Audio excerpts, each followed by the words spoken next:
Dans la capsule d'aujourd'hui, nous allons présenter la méthode de Gauss-Jordan. Vous allez voir que finalement, elle consiste à rajouter des étapes à la méthode de Gauss. Donc c'est pour ça qu'on va commencer par un premier rappel sur un exemple de comment trouver les solutions d'un système d'équations linéaires avec la méthode de Gauss. On va regarder ce système d'équations linéaires et on va appliquer la méthode de Gauss pour trouver les solutions. Ici, il y a un petit piège finalement, parce que n'oubliez pas que la première étape dans la méthode de Gauss, ça va être de créer la matrice associée à ce système d'équations linéaires. Mais la première chose à vérifier, c'est que les variables doivent être alignées. Les x en dessous des autres, les y en dessous des autres et les z en dessous des autres. Ici, ça n'est pas le cas, donc il faut vraiment commencer par cette première étape préliminaire. Donc la première ligne, x, y, z, ils sont bien dans le bon ordre, mais dans la deuxième ligne, on va mettre le x en premier et le z à la fin. Et finalement, pour la troisième ligne, le x, on va le mettre au début de notre système. Donc à présent, les x sont bien en premier, les y en second, les z en troisième, les signes égaux et les membres de droite sont tous à droite, pas de problème. Reprenons donc ce système une fois qu'il est bien ordonné et rappelons-nous quelles sont les étapes de la méthode de Gauss. Donc la première étape consiste à créer la matrice augmentée de notre système. Donc ici, pas de problème, une fois que les variables sont alignées les unes en dessous des autres, on regarde simplement la valeur des constantes. Donc 1 3 quarts, 1 sixième pour 1 3 quarts, 1 sixième. Devant les x, moins 1, 1, 1, moins 1, 1, 1, etc., etc. Vous réécrivez toutes les constantes. Là où vous auriez le signe égal, n'oubliez pas de mettre votre petite barre. Et donc, voici la matrice augmentée associée à ce système d'équations linéaires. Pour faire la méthode de Gauss, on doit créer la matrice augmentée échelonnée. Donc, pour ça, rappelez-vous, il faut regarder les pivots de chacune des lignes. Et puis, le pivot de chacune des lignes doit être décalé les unes par rapport aux autres. Donc, cela, ce n'est pas le cas, parce que rappelez-vous que le pivot, c'est le premier élément non nul de la ligne. Donc là, les trois pivots sont sur la première ligne. Donc, ça ne fonctionne pas, car dès que j'ai un premier pivot, en dessous, je dois avoir des valeurs 0 et avoir des pivots décalés. Donc, dans ce cas-là, qu'est-ce qu'on fait? On entoure notre première ligne et en dessous du premier pivot qui est ici 1, donc à l'emplacement de 3 quarts et 1 sixième, on aimerait avoir les valeurs 0. Donc, il va falloir déterminer les valeurs des 6 nombres ici pour que les matrices soient équivalentes. Donc là, je vous invite très fortement à prendre votre calculatrice et faire tous les calculs. Par exemple, pour calculer le chiffre qu'on va avoir maintenant à la place de ce nombre 1. Donc, dans la méthode de Gauss, qu'est-ce qu'on fait? On part du pivot, on va vers le nombre que l'on veut modifier et on termine notre x. Donc ici, il faudrait faire la multiplication 1 fois 1 moins 3 quarts fois moins 1. Donc, je vais vous demander dans un instant de mettre pause à cette vidéo et de faire tous les calculs avec votre calculatrice pour obtenir les 6 chiffres. Si on fait la même technique, qu'est-ce qu'on va faire comme calcul pour voir la valeur qu'on va trouver à la place de ce nombre-là? On part du pivot et on va vers le nombre que l'on veut remplacer et on termine notre x. Donc l'opération pour obtenir le chiffre qui est ici, 1 fois moins 18, moins 1 sixième fois 0. Donc là, je vous invite à mettre pause, prendre votre calculatrice et sur un petit bout de papier, écrire les 6 nombres que vous avez obtenus, puis vérifier après votre résultat en remettant lecture. Voilà, donc j'espère que vous avez fait vos calculs par vous-même. Voici les résultats que vous auriez obtenus en faisant tous les calculs avec les petits x. Donc à cette étape-là, on a notre premier pivot de la première ligne qui est 1, et en dessous du 1, on n'a que des zéros. Donc là, on commence à voir notre matrice échelonnée. Premier pivot, on est décalé deuxième pivot, 7 quarts. Là, le problème, c'est qu'en dessous du deuxième pivot, on n'a pas la valeur 0. Donc, il va falloir recommencer la méthode pour pouvoir échelonner la matrice et avoir un 0 au-dessous du 7 quarts. je reprends cette matrice-là et je la réécris dans la page suivante. Donc maintenant, on veut entourer cette ligne-là et mettre des zéros en dessous du pivot.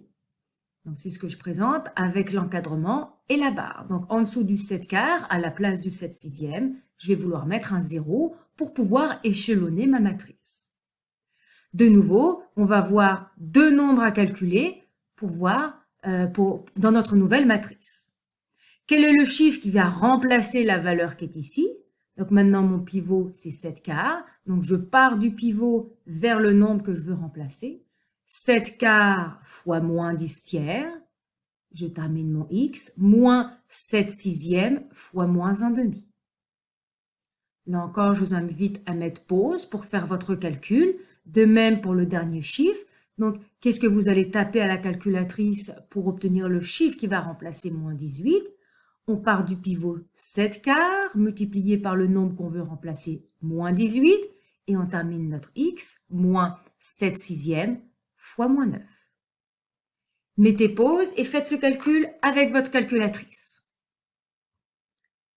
Une fois que vous avez effectué les calculs, vous devriez obtenir les résultats suivants pour la dernière ligne, moins 21 quarts et moins 21.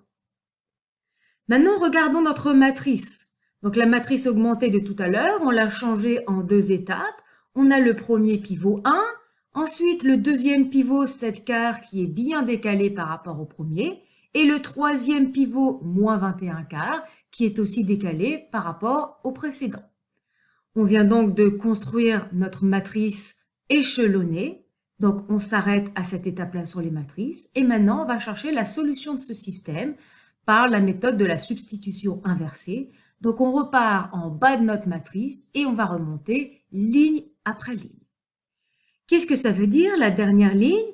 Alors, on a 0x plus 0y moins 21 quarts de z qui doit être égal à moins 21. Alors, on écrit cette expression, moins 21 quarts de z est égal à moins 21. Et pour obtenir la valeur de z, vous pouvez faire le petit produit croisé. Le 4 monte au numérateur et le moins 21 qui est ici en avant descend au dénominateur. Dans ce cas-là, les deux moins 21 se simplifient. Il reste 4 pour la valeur de z. On vient d'utiliser la dernière ligne pour avoir la valeur de z. On remonte, on utilise maintenant la deuxième ligne en utilisant cette valeur. Cette deuxième ligne, qu'est-ce qu'elle signifie? Elle signifie que 7 quarts de y moins 1 demi de z est égal à moins 9 et on remplace la valeur de z par 4. Ce qui nous donne la ligne suivante. 7 quarts de y moins 1 demi de z, on remplace z par 4, doit être égal à moins 9. 1 demi de 4, ça fait 2. Ensuite, on va mettre le moins 2 de l'autre côté, donc le moins 2 va devenir plus 2, moins 9 plus 2, on va obtenir 7. Et finalement, vous refaites votre produit croisé, les 7 vont se simplifier, le 4 monte au numérateur et n'oubliez pas votre signe moins. Donc le y ici, il est un petit peu caché, le y vaut moins 4. Finalement, la dernière étape consiste à trouver la valeur du x, donc on remonte de nouveau, on utilise la première ligne. On a x moins y plus 2z qui est égal à 0. On remplace y dans cette phrase par moins 4, z par 4, et on va avoir la valeur de x. Donc on obtient cette phrase-là, on isole le x, et on obtient moins 12.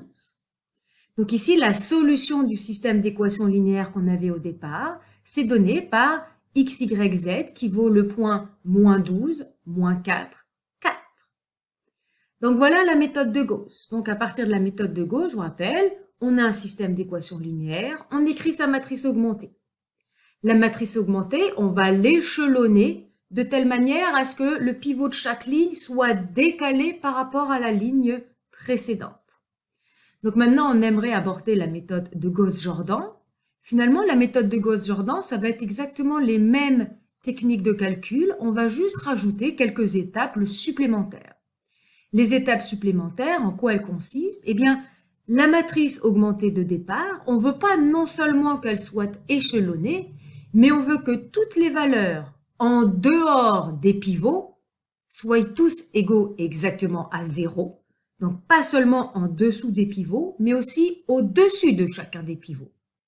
Et on va aussi vouloir que les pivots valent exactement 1. Donc, par exemple, dans l'exemple qu'on vient de traiter, est-ce que la matrice a le résultat est de la forme qu'on aimerait pour la méthode de Gauss-Jordan? Non. Là, on a le premier pivot. Dans cette même colonne, tous les chiffres différents de ce pivot sont 0. Donc là, ça fonctionne. Et le pivot vaut exactement 1. Parfait. Donc la première colonne serait correcte pour la forme de Gauss-Jordan. Pour ma deuxième colonne, donc le pivot c'est 7 quarts. Donc là, on a plusieurs problèmes. D'une part, on a une valeur non nulle au-dessus du pivot. Et d'autre part, le pivot n'est pas égal à 1. Donc il va falloir rajouter des étapes. Même chose, considérant mon troisième pivot. Mon troisième pivot ici n'est pas égal à 1, ce qui est un problème pour la méthode de Gauss-Jordan. Et on a des valeurs non nulles qui sont au-dessus. En dessous, il n'y en a pas, mais au-dessus du pivot. Donc, il va falloir continuer un petit peu les méthodes avec le X dans cette méthode pour obtenir la méthode de Gauss-Jordan. Pour faire ceci avec vous, on va reprendre vraiment de manière très, très détaillée dans un exemple précis. Je vous propose de faire avec vous la résolution de ce système par la méthode donc de Gauss-Jordan. Les premières étapes sont exactement les mêmes. On doit pouvoir créer la matrice augmentée et ensuite la matrice échelonnée, mais en allant un petit peu plus loin, puisqu'on voudra des zéros non seulement en dessous des pivots de nouveau, mais aussi au-dessus des pivots. Pour ce système, j'ai écrit la matrice augmentée. Donc ici, on n'avait pas de X, c'est pour ça qu'on a un 0, un 2 en Y, un 8 en Z et un 0 pour le membre de droite, etc., etc. Donc ça, c'est la matrice augmentée de notre système. Ici, on a un problème qui apparaît dès le début. C'est parce que notre premier pivot ici, il n'est pas à la première position. Ce qu'on a toujours le droit dans une matrice, c'est d'inverser des lignes. Donc, on va prendre la deuxième ligne au complet et on va la mettre à la place de la première ligne. Et la première ligne va arriver à la deuxième ligne. Donc ça ne change pas les solutions d'un système. On a toujours le droit d'inverser des lignes. Donc, c'est ce que je fais ici. La deuxième ligne devient la première ligne devient la deuxième. Et j'ai réécrit tout simplement la dernière ligne. Donc, voici notre matrice augmentée. Et notre premier élément ici qui est non nul. Commençons par faire exactement comme précédemment. Donc, je vais entourer ma première ligne. Et en dessous de cette première ligne, je vais vouloir des zéros en dessous de mon pivot. Donc là, je prends la calculatrice pour faire chacun des calculs. Alors, je réécris la première ligne. La première ligne, je n'y touche pas. 1 moins 1, moins 4. 3. Et en dessous de mon premier pivot, je vais vouloir les valeurs 0. Parfait. Et maintenant, je calcule quel chiffre je devrais avoir ici à la place du 2. Je pars du pivot juste à ce chiffre, moins je termine mon X. 1 fois 2, 2, moins 0 fois quelque chose, donc 2 moins 0, 2. À la place du 8, je vais avoir 1 fois 8, moins 0 fois quelque chose, donc 0, donc 8. À la place du 0 qui est ici à droite, on va voir 1 fois 0, 0, moins 0 fois quelque chose, ça reste 0. Oh, on ne voit plus mon 8 là. Voilà, ça c'était un 8. Ah, décidément. Ok, donc voilà pour la première ligne. Pour la première ligne, pour la nouvelle première ligne, et ensuite la dernière ligne, donc à la place du chiffre moins 3, je vais avoir 1 fois moins 3, moins 2 fois moins 1.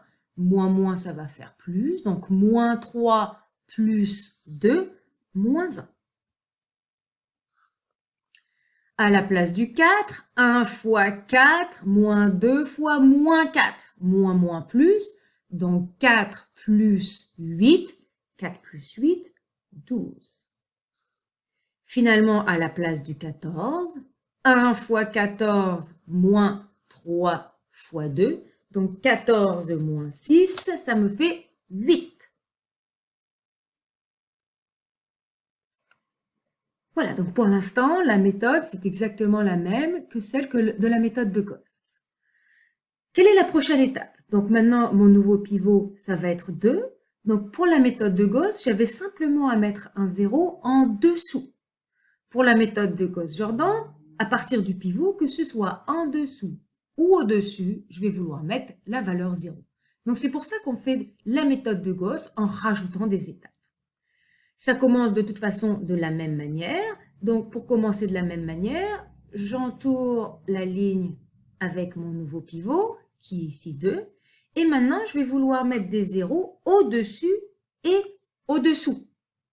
Donc ça veut dire qu'il va falloir que je modifie à la fois la première et la dernière ligne. Avant, on avait juste à modifier les lignes en dessous de celles que l'on encadrait. Maintenant, il faut que je modifie toutes les lignes. Donc, la seule ligne que je peux recopier, c'est celle que j'ai entourée. Donc, je recopie la deuxième ligne, 0, 2, 8, 0. Et maintenant, je dois recalculer la valeur de ce chiffre-là, de celui-ci, de celui-ci, de celui-ci, de celui-ci et de celui-là. Donc, tous les autres nombres sont à recalculer. À la place de 1, qu'est-ce que je vais mettre? Donc, je pars du pivot vers le chiffre que je veux remplacer et je poursuis mon x. Donc, on fait 2 fois 1 moins 0. Donc, la valeur 2. Ici, au-dessus de mon pivot, je veux la valeur 0. Maintenant, qu'est-ce que je vais mettre à la place de moins 4? Je pars du pivot, 2 fois moins 4, moins 1 fois 8. Donc, 2 fois moins 4, moins 8, moins, ça fait plus, moins 8 plus 8, 0. Il nous reste pour la première ligne la valeur à la place du 3. Alors, je pars du pivot. 2 fois 3, 6, moins 1 fois 0. À cause du 0, ça va s'annuler. Il reste 2 fois 3, 6. D'accord. La dernière ligne à présent. Donc, à la place du 0, 2 fois 0, 0, moins quelque chose fois 0, ça reste 0. En dessous du pivot, donc on veut la valeur 0, on la met. Il nous reste deux valeurs à calculer. Je pars du pivot, 2 fois 12, 24. 24 moins plus, donc 24 plus 8, ça me donne exactement 32. Dernier chiffre ici, 2 fois 8, 16, moins 1 fois 0, donc il reste 2 fois 8, 16. Parfait. Donc là, on progresse puisque j'ai mon premier pivot 2 et partout ailleurs du pivot sur la même colonne, j'ai des zéros. C'est ce qu'on veut pour la méthode de Gauss-Jordan. C'est pas suffisant, mais c'est le départ. Mon deuxième pivot, c'est 2 et partout en dehors du pivot, en dessous ou en dessus, j'ai la valeur 0. C'est un bon départ. Mon troisième pivot, c'est 32. Ici, on a un problème à cette valeur-là. Donc là, je vais reconsidérer ma dernière ligne ici avec mon dernier pivot. Il va falloir que je change cette ligne-là. La première ligne, je ne touche pas finalement, puisque au-dessus du 32, j'ai déjà la valeur 0, donc c'est parfait. Alors, je vais descendre un petit peu. Donc, on a dit que la première ligne, on n'y touche pas. 2, 0, 0, 6. Je répète, on n'y touche pas, puisqu'au-dessus du dernier pivot, on a déjà la valeur 0. Donc, maintenant, il me faut un 0 à la place du 8. Alors, je vais calculer les valeurs pour cette ligne-là et je recopie la dernière ligne, qui est celle avec mon dernier pivot.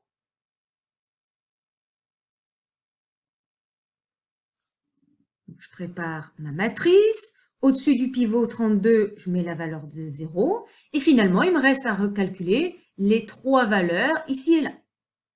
À la place du 0 qui est ici, alors je pars du pivot, 32 fois 0, 0, moins 0 fois quelque chose, 0. À la place du 2 qui est ici, je pars du pivot, 32 fois 2, 64, moins 0 fois quelque chose, ça reste 64. Donc ici, à la place du 8, on met 0, et finalement, il nous reste à calculer la valeur de la constante ici. 0 fois 32, 0, moins 16 fois 8, on a donc moins 128. Donc la dernière valeur, moins 128. Pour avoir la dernière forme de la matrice de Gauss-Jordan, on voudrait que chaque pivot soit exactement égal à 1. Donc pour ça, on va diviser chaque ligne par la valeur finalement du pivot. Donc la première ligne, je vais la diviser entièrement par 2. Donc le pivot devient à ce moment-là 1. Là, ça me laisse des 0. 6 divisé par 2, 3. La deuxième ligne, je vais la diviser par la valeur du pivot 64. Donc j'obtiens un 1 ici, je garde un 0. Moins 128 divisé par 64, il me reste moins 2. La dernière ligne, je la divise par la valeur du pivot 32, 0, 0, 1. 16 divisé par 32, 1 demi. Voilà le résultat final de toutes les transformations par la méthode de Gauss-Jordan. Donc maintenant, si on veut obtenir la solution du système, on n'a plus qu'à lire immédiatement le résultat de cette dernière matrice, soit en remontant de l'arrière ou en prenant directement en avant, puisque là, on obtient le résultat sans plus aucun calcul. La première ligne nous dit que la valeur de x est égale à 3. La deuxième ligne nous dit que y est égal à moins 2. Et finalement, la dernière ligne m'apprend que z est égal à 1 demi. Donc voilà les solutions de ce système. Donc par la méthode de Gauss-Jordan, on a pu résoudre avec différentes étapes à partir de la matrice augmentée. On a d'abord écrit la matrice où seule la diagonale était non nulle, puis en divisant les éléments de la diagonale par la valeur du pivot, on a obtenu un 1 immédiatement. Et on peut remonter ainsi et trouver les solutions du système de départ. J'aimerais simplement en reprendre un deuxième avec vous pour être sûr que vous avez compris les calculs. Je vais reprendre mon fichier PowerPoint. Donc la méthode de Gauss, on l'a fait, et maintenant la méthode de Gauss-Jordan. Donc on va appliquer la méthode de Gauss-Jordan pour la même matrice qu'on a traitée grâce à la méthode de Gauss. Les étapes, ils sont ici. Première étape, on crée la matrice augmentée, pas de problème. Deuxième étape, on va construire la matrice augmentée échelonnée, mais en allant un petit peu plus loin. Il faut qu'elle soit échelonnée, mais en plus, on veut que les pivots soient exactement égaux à 1, et on veut que au-dessus ou en dessous des pivots, ce soit exactement égal à 0. Donc, on appelle cette matrice augmentée échelonnée réduite. Donc, quand elle est réduite, c'est celle qui vérifie ces deux caractéristiques supplémentaires. Donc, on va construire cette méthode et ensuite, on obtient directement la solution. Donc, dans notre cas présent, la matrice augmentée, on l'avait déjà trouvée tout à l'heure, pas de problème. Première étape, on va encadrer la première ligne et on va vouloir des zéros en dessous de la deuxième ligne, en dessous du premier pivot 1. Donc, comme tout à l'heure, pour avoir par exemple la valeur qui va remplacer moins 3, je pars du pivot et je vais vers la valeur que je veux remplacer et je termine mon x. Donc avec la calculatrice, 1 fois moins 3, moins 1 sixième fois 2. Par exemple, à la place du moins 9, quel calcul je vais faire? Je pars du pivot, 1 fois moins 9, moins 3 quarts fois 0. Donc, prenez votre calculatrice et calculez les 6 nombres correspondant aux nouveaux emplacements, mettez pause et après, vous pourrez reprendre lecture pour vérifier vos résultats. Voilà, donc j'espère que vous avez fait les calculs et voilà les résultats que vous auriez dû obtenir pour les 6 nouveaux nombres des 2 dernières livres. Donc là, on a fait la méthode de Gauss, mais ça correspond exactement au début de la méthode de Gauss-Jordan, puisque à la place du premier pivot, en dessous, je n'ai que des zéros. Donc maintenant, la deuxième étape consiste à considérer la ligne avec mon deuxième pivot. Et maintenant, je dois mettre des zéros non seulement en dessous, mais aussi au-dessus. Alors, j'ai réécrit la matrice ici. On a entouré notre ligne qui nous intéresse. Et en dessous, on veut des zéros. Donc là encore, prenez votre calculatrice. À la place du 2, 7 quarts fois 2, moins 1 fois moins 1 demi. À la place du moins 18, par exemple, 7 quarts fois moins 18, moins 7 sixièmes fois moins 9. Je vous invite à faire pause avec votre écran et de prendre la calculatrice pour faire chacun des calculs. Donc là, il faut aussi calculer les chiffres qui sont en avant. Allez-y. Voilà, donc si vous avez bien recalculé tous les nombres, n'oubliez pas aussi de recalculer les nombres au début. Donc ici, la place du 1 et du 0. Donc le 1 est devenu 7 quarts et voici toutes les autres valeurs correspondantes. Donc là, on progresse. Premier pivot, que des zéros ailleurs. Deuxième pivot, que des zéros ailleurs. Troisième pivot, il est ici, moins 21 quarts. Donc maintenant, on doit mettre des zéros au-dessus. Donc, on encadre ma dernière ligne avec mon dernier pivot. Et on va refaire nos calculs avec les X pour mettre des zéros ici et là. Par exemple, à la place de 7 quarts, je vais avoir moins 21 quarts fois 7 quarts, moins 0 fois 3. À la place du moins 9 qui est ici, vous allez faire moins 21 quarts fois moins 9, moins 3 fois moins 21.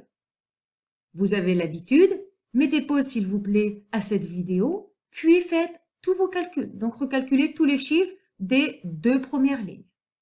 Allez-y. Et bien voilà, une fois que vous avez fait tous vos calculs, on obtient des nombres à fractions un petit peu gros. Voilà les chiffres que vous auriez dû obtenir. Il nous reste une dernière étape pour la méthode de Gauss-Jordan, puisque là, notre matrice, elle est parfaite. On a des zéros partout en dehors des pivots. Mais maintenant, je voudrais avoir exactement 1 à la valeur des pivots. Donc, c'est facile. On va diviser chaque ligne par la valeur du pivot. Donc là, on va mettre des 1 partout. Et à la place de ce nombre-là, je vais taper à la calculatrice 441 quarts divisé par moins 147 sur 16. À la place du 147 quarts, je vais prendre 147 quarts divisé par la valeur du pivot, moins 147 16e. Et à la place de moins 21, je vais avoir moins 21 divisé par moins 21 quarts. Donc, vous avez ces trois calculs à faire. Faites pause. Et voilà, une fois que vous aurez fait vos trois divisions, donc dans la diagonale, on a exactement des 1 et les membres de droite nous ont donné ces résultats. Formidable, donc maintenant on peut remonter le système ou le descendre, peu importe. On a la solution immédiate. X est égal à moins 12, Y est égal à moins 4 et Z est égal à 4. Donc voilà la solution du système d'équations linéaires par la méthode de Gauss-Jordan. Fort heureusement, on obtient exactement la même solution que la solution qu'on avait obtenue grâce à la méthode de Gauss. Donc pour récapituler, la méthode de Gauss-Jordan, c'est juste la méthode de Gauss à laquelle on ajoute quelques étapes pour que ma matrice augmentée échelonnée devienne carrément avec des 1 à la valeur de pivot et des 0 partout ailleurs des pivots. Donc n'hésitez pas à reprendre cette vidéo si c'est allé un peu vite et surtout faites vos calculs avec votre calculatrice. Merci.